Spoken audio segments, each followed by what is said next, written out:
Mi esposa me fue infiel con un chimpancé en el Congo. El aire sofocante de la selva congoleña me envolvía como una pesada manta, húmedo y cargado con el aroma acre de la tierra y la descomposición. El sol, un disco pálido filtrado a través del denso follaje, apenas alcanzaba a iluminar el sendero fangoso que seguía. El silencio de la jungla, roto solo por el chirrido de los insectos y el distante grito de un ave, era una cruel ironía ante la tormenta que se desataba en mi interior. Laura, mi esposa, había desaparecido. Habíamos llegado al Congo para un proyecto de investigación conjunto, una oportunidad única para ambos. Ella, primatóloga reconocida, buscaba estudiar el comportamiento de los chimpancés en su hábitat natural. Yo, antropólogo cultural, me enfocaba en las interacciones entre los chimpancés y las comunidades locales. Habíamos soñado con este viaje durante años, una mezcla de aventura científica y una escapada romántica a un lugar remoto y misterioso.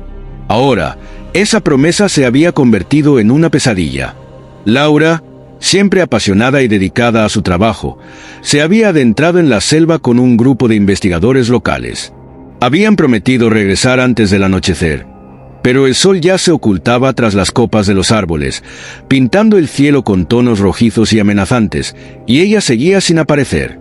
Mi teléfono, con una señal casi inexistente, solo ofrecía una frustrante pantalla de sin servicio. La preocupación inicial se transformó en un pánico desgarrador.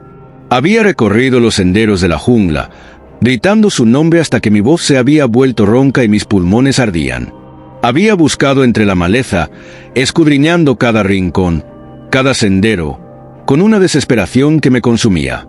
Nada, solo el silencio inquietante de la jungla, un silencio que parecía amplificar mi soledad y mi terror.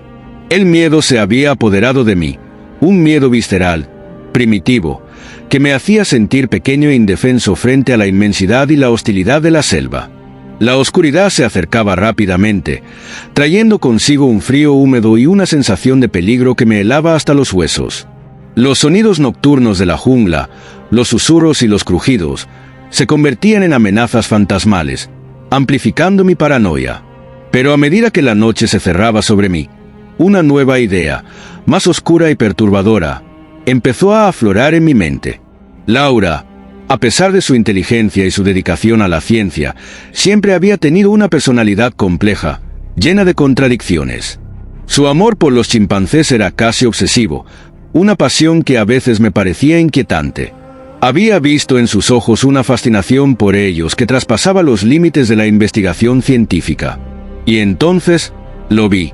A la luz de mi linterna, entre la maleza, una escena que me dejó helado. Laura, abrazada a un chimpancé macho adulto. No era una interacción científica, observacional. Era algo más íntimo, más profundo. El chimpancé, un animal imponente con una fuerza descomunal, la abrazaba con una ternura inesperada.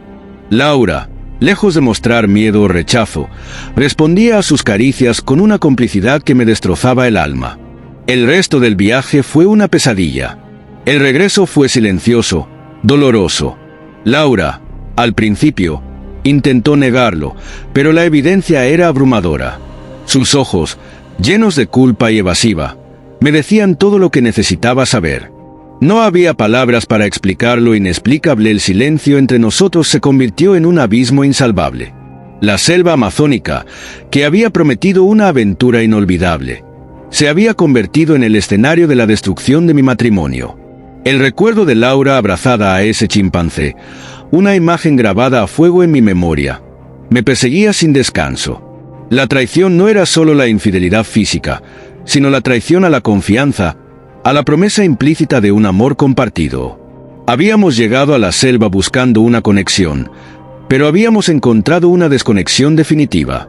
La selva amazónica, con su misterio y su belleza salvaje, se había convertido en el testigo silencioso de una tragedia personal, un recordatorio constante de la fragilidad del amor y la brutalidad de la verdad. La investigación, el trabajo que nos había llevado hasta allí, se había desvanecido en la insignificancia ante el peso insoportable de la realidad. Habíamos perdido más que un matrimonio. Habíamos perdido nuestra inocencia, nuestra fe en la fidelidad, en la promesa de un futuro juntos. Ahora, solo quedaba el vacío, el silencio ensordecedor de una selva que había absorbido todo, hasta la última esperanza.